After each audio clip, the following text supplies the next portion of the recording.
The Other Side, written by Jacqueline Woodson. Illustrations by E.B. Lewis. That summer, the fence that stretched through our town seemed bigger. We lived in a yellow house on one side of it. White people lived on the other. And Mama said, "Don't climb over that fence when you play." She said it wasn't safe. That summer, there was a girl who wore a pink sweater. Each morning she climbed up on the fence and stared over at our side. Sometimes I stared back. She never sat on that fence with anybody, that girl didn't. Once, when we were jumping rope, she asked if she could play, and my friend Sandra said no, without even asking the rest of us. I don't know what I would have said. Maybe yes, maybe no. That summer, everyone and everything on the other side of that fence seemed far away. When I asked my mama why, she said, "Because that's the way things have always been." Sometimes when me and Mama went into town, I saw that girl with her mama. She looked sad sometimes, that girl did. "Don't stare," my mama said. "It's not polite." It rained a lot that summer. On rainy days, that girl sat on the fence in a raincoat. She let herself get all wet and acted like she didn't even care.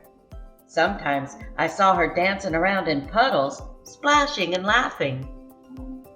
Mama wouldn't let me go out in the rain. "That's why I bought you rainy day toys," my mama said.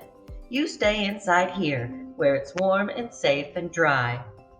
But every time it rained, I looked for that girl, and I always found her somewhere near the fence.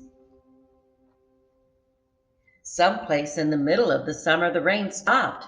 When I walked outside, the grass was damp and the sun was already high up in the sky. And I stood there with my hands up in the air. I felt brave that day. I felt free. I got close to the fence and that girl asked me my name. "Clover," I said. "My name's Annie," she said. "Annie Paul. I live over yonder," she said, "by where you see the laundry. That's my blouse hanging on the line." She smiled then. She had a pretty smile. And then I smiled, and we stood there looking at each other, smiling. "It's nice up on this fence," Annie said. "You could see all over."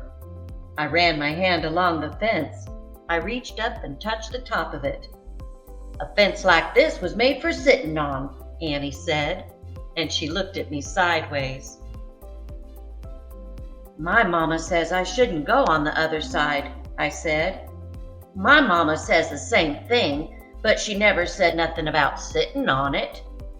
"Neither did mine," I said. That summer, me and Annie got together on that fence, and when Sandra and them looked at me funny, I just made believe I didn't care. Some mornings my mama watched us. I waited for her to tell me to get down from that fence before I break my neck or something, but she never did. "I see you made a new friend," she said one morning, and I nodded and Mama smiled.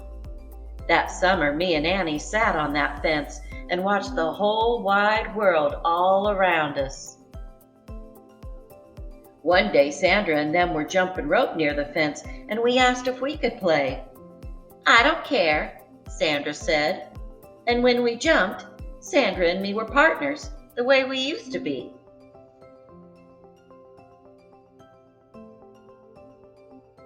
When we were too tired to jump anymore, we sat up on that fence, all of us in a long line.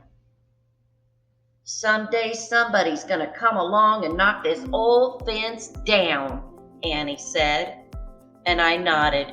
"Yeah," I said, "someday."